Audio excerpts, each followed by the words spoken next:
ကုန်ရှိတယ် ဟိုးရှိတုန်းကဘာရဏတီပြည်မှာ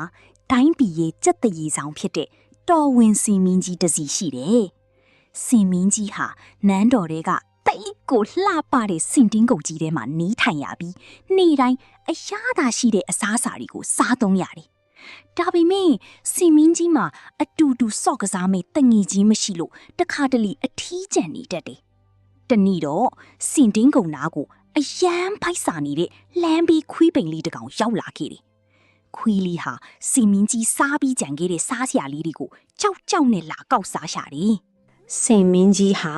ခွေးလေးကိုမြင်တဲ့အခါမောင်းမထုတ်ဘဲသူ့ရဲ့အစားအစာတွေကိုတနာယူရစွာနဲ့ခွဲကျွေးခဲ့တယ်။ခွေးလေးကနေ့တိုင်းလာစားရင်းနဲ့စင်မင်းကြီးနဲ့အယမ်းကိုရင်းနှီးသွားတယ်။ကြာလာတော့သူတို့နှစ်ယောက်ဟာခွဲလို့မရတဲ့အချစ်ဆုံးတငယ်ချင်းတွေဖြစ်သွားကြတယ်။ခွေးလေးကစင်မင်းကြီးရဲ့နှမောင်းပေါ်မှာတွဲတက်ပြီးစော့ကစားတယ်။စင်မင်းကြီးကလည်းခွေးလေးကိုနှမောင်းနဲ့ပွေ့ချီပြီးချစ်ခင်ယူရတယ်။အိပ်ရင်လည်းအတူတူစားရင်လည်းအတူတူနဲ့တိတ်ကိုပျော်စရာကောင်းတဲ့အချိန်လေးတွေပေါ့။ဒါပေမဲ့တနေ့မှာတော့ရွာသားတစ်ယောက်ဟာနန်းတော်ထဲကိုရောက်လာပြီးစင်မင်းကြီးနားမှာစော့ကစားနေတဲ့ခွေးလေးကိုသဘောကျသွားတယ်။ဒါနဲ့စင်ထင်းကြီးကိုငွေပေးပြီးခွေးလေးကိုဝယ်ယူသွားပါတော့တယ်။စင်မင်းကြီးဟာသူ့တငယ်ချင်းလေးကိုလူစိမ်းတစ်ယောက်ကကြိုးနဲ့ဆွဲပြီးခေါ်သွားတာကိုကြည့်ရင်လိုက်မသွားနိုင်လို့မျက်ရည်တွေကျန်ရစ်ခဲ့တယ်။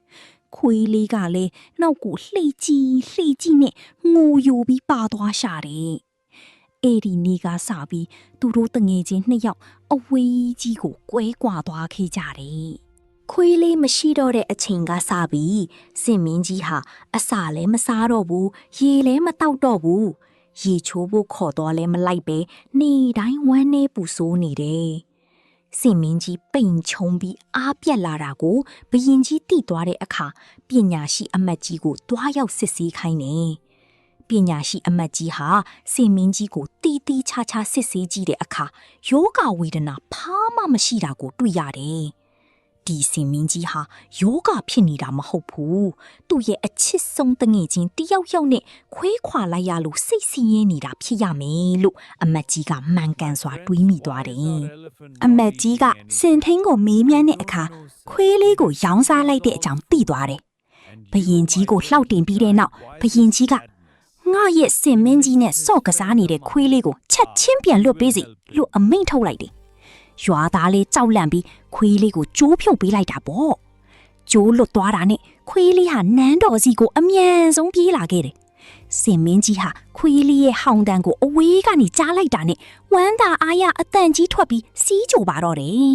။တငယ်ချင်းနှစ်ယောက်ပြန်ဆုံတွေ့သွားတဲ့အချိန်ကစပြီးစင်မင်းကြီးဟာအစာတွေပြန်စားရေတွေပြန်ချိုးပြီးအရင်လိုပြန်လေကျမ်းမာပျော်ရွှင်လာပါတော့တယ်။